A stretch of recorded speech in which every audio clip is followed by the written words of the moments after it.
Hi friends, ఎలా ఉన్నారు? అందరూ బాగున్నారా? Welcome back to Devi Venkat village vlogs. ఈరోజు మేమైతే మా ఇంట్లో శాండ్విచ్ తయారు చేసుకున్నామండి. అయితే ఏంటి గొప్ప అనుకుంటున్నారా? బయట బజార్లో దొరికేటంత టేస్ట్ ఇంట్లో రాబట్టగలగడం అంటే కొంచెం శ్రమతో కూడుకున్న పనే కదా.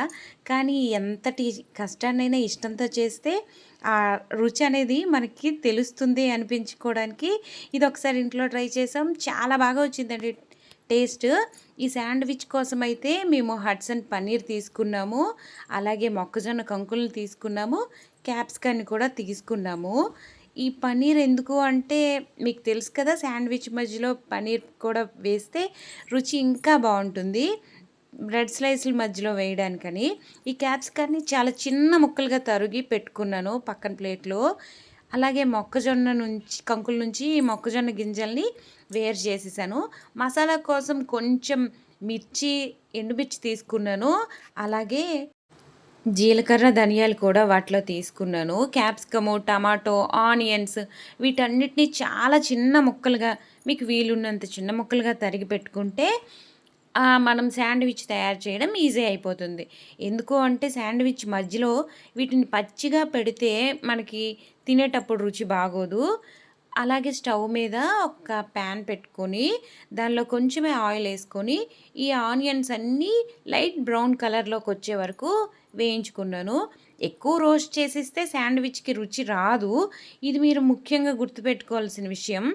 అలాగే ఆనియన్స్ అయిపోగానే టమాటోలు, క్యాప్సికమ్, అలాగే మనం ఒలిచి పెట్టుకున్న మొక్కజొన్న కంకులు గింజలను కూడా కొద్దిగంత వేడి చేస్తే సరిపోద్ది. ఎందుకంటే క్యాప్సికన్ ఎక్కువ ఉడికించిస్తే మెత్తగా అయిపోద్ది. మరి టేస్ట్ అనేది మనం నవ్వులుతున్నప్పుడు పంట మధ్యలో తగులుతూ ఉంటే అప్పుడు మనకి దాని ఫ్లేవరు, రుచి ఇంకా బాగా అర్థమవుతుంది కదా. ఇది కొంచెం ఇదైతే సరిపోద్ది.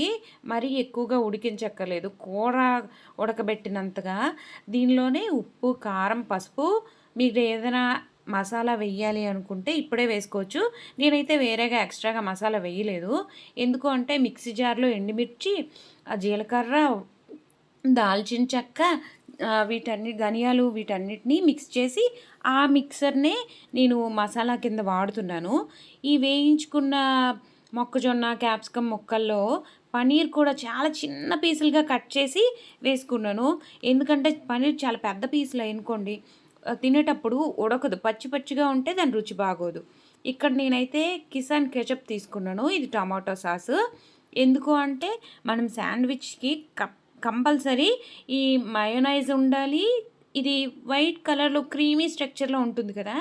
ఇదేం చేస్తుంది అంటే మనకు ఒక డ్రెస్సింగ్ చేయడానికి లేదా రోలింగ్ అప్ చాలా స్మూత్ స్ట్రక్చర్ ఇవ్వడానికి ఈ శాండ్విచ్ మనం రెస్టారెంట్లో చూడండి తినేటప్పుడు సాఫ్ట్గా తగులుతూ ఉంటుంది నాలుగుకి. అలా టేస్ట్ కూడా రావడానికి ఈ రెండింటిని కంపల్సరీ ఈ శాండ్విచ్కి యాడ్ చేయాల్సి ఉంటుంది. దీని కాస్ట్ కూడా బిలో 100 రూపీస్లోనే దొరుకుతుంది. కాబట్టి పెద్ద ఎఫర్ట్ పెట్టాల్సిన అవసరం లేదు. మీకు ముందుగానే చెప్పాను కదా, బ్రెడ్ ఏదైనా నాణ్యమైనది, రీసెంట్గా డేట్ చూసుకొని రీసెంట్గా తయారు చేసిన బ్రెడ్ అయితే ఈ శాండ్విచ్కి రుచి ఎక్కువ ఉంటుంది. మనం ఈ మిక్స్ అంతా చేసుకున్నాం కదా, క్యాప్సికమ్, మొక్కజొన్న, వీటిలోనే ఈ tomato ketchup, mayonnaise, white colour cream అన్నాం కదా, ఈ క్రీమ్ ఎందుకు అంటే సాఫ్ట్నెస్ ఇస్తుంది. అలాగే నేను ఇక్కడ మిల్కీ మిస్ట్ చీజ్ స్లైసెస్ తీసుకున్నానండి. ఈ ప్యాకెట్ సూపర్గా ఉంది. ఎందుకంటే చీజ్ ఎంత వేయాలో క్వాంటిటీ తెలియని వాళ్ళకి ఇందులో 5 స్లైసెస్ వస్తాయి. ఒక్కొక్క బ్రెడ్ మీద ఈ కర్రీ అనేది వేసి దాని మీద మనం ఒక చీజ్ అనేది ఒక స్లైస్ తీసి వేసిస్తే దాని మీద ఇంకొక బ్రెడ్ పెట్టి దాన్ని కవర్ చేసిస్తే చాలా నీట్గా ఉంటుంది. ఫినిషింగ్ అనేది అదిరిపోతుంది. దీన్ని ఒక స్టవ్ మీద పెనం పెట్టుకొని దాన్ని కొంచెం ఆయిల్ వేసి, ఎందుకు ఎక్కువ ఆయిల్ వేయకూడదు అంటే ఆల్రెడీ మనం వాడుతున్న చీజ్లో, మయోనైజ్లో, ఇంకా పన్నీర్లో కూడా ఆయిల్ కంటెంట్ ఎక్కువ ఉంటుంది, ఫ్యాట్ అనేది. సో ఆయిల్ కొంచెమే వేయండి. దీన్ని హీట్ చేయడం కూడా చాలా తక్కువ టైం తీసుకుంటుంది.